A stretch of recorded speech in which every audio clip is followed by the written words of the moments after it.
We watched The Bad Seed. Christine Penmark is said to have it all. A lovely home, a loving husband, the most perfect daughter in all the world. But since childhood, Christine has suffered from the most terrible recurring nightmare. And her perfect daughter and her accomplishments include lying, theft, and possibly much, much worse. Only Christine knows the truth about her daughter, and Christine father knows the truth about her nightmare. Runs about 129 minutes. A little long for 1956, pretty different. It's based on a play, which is based on the novel of the same name. The novel, if it matters to you, still a 4.0 on Goodreads, only got 20,000 ratings, so, I don't know, must be fairly good. I don't know off the top of my head, I've not read it, but in a lot of ways, what's important here is the distinction that it's based on the play, not the novel. I don't know off the top of my head what the differences are, but it feels important because a little bit of things are changed specifically to adapt and be a little bit more palatable, and notably, part of the play and this movie are that the ending has changed somewhat for the Hays Code, which we'll get into some other time, but man, what a ride. I can't believe how good this movie is. A friend recommended this to me and I went, I don't know, man. Whatever.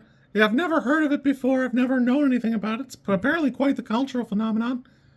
There are a handful of remakes. There's a good couple adaptions, and there's even a handful that people consider spiritual successors. In the late, 2019, I think, Lifetime made a remake, and there's a sequel to it, which, having watched it, I'm kind of baffled. I'm kind of curious as to what that could possibly be. But man, if you're able to watch like an old black and white movie and just get past, some people don't like the way the performances are back then. We talked about it a little bit with Dracula a year or so ago. It's just a definite difference where people who were used to performing on stage went on to do movies. And man, this is great. I can't believe how much of a good time I had. I had a good idea of what I thought this movie would be like, and man, it's nothing like what I imagined. It's rich. It's got a great, palpable cast. Everybody here works. Whew. I had a great time with this, honestly. For a cool, I don't know if murder mystery is really the term. It had such an interesting way to unfold. We did take a minor little pee break about halfway through, and that was an hour and 4 minutes in, which put it almost directly in the middle. Man, what a great presentation. I had a great time with this. Honestly, it's rich. It's got such good, big notes. It touches on some interesting psychology, so much so. In 1993, a guy wrote a book, and a lot of it is tied up in nature versus nurture. He references this book, and somewhat the novel, directly. And that's almost 50 years later. Almost 50 years, we're still talking about it. About a woman who was just asking questions.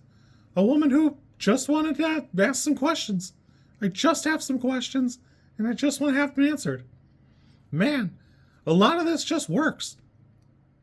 And I don't know, you could argue some of it kind of bunk. They even talk about it a little bit during the movie, which is nuts. For 1954, they were still talking about Sigmund Freud maybe being a crock.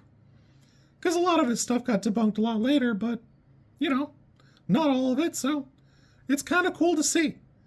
I had a great time with this. Honestly, there's a handful of terms I had to my grandmother was nearby, so we went and asked her.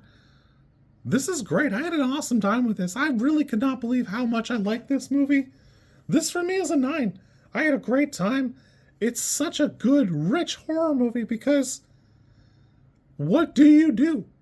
How do you respond when you're sure your kid is just a sociopath? What do you do when they admit it? What do you do when they say, yeah, I did it? Or, yeah, I would do it. Or, no, it didn't bother me at all. I don't care. What do you do? Because we've all had conversations with a younger kid where they say something crazy. But, usually it's like they don't understand what they're saying or they're just being like a lunatic. But what did they go further than that? What do?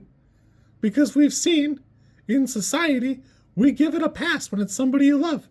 We give it a pass when it's someone you care about. Honestly, this movie aged like a fine wine. This is great. I had a great time with this.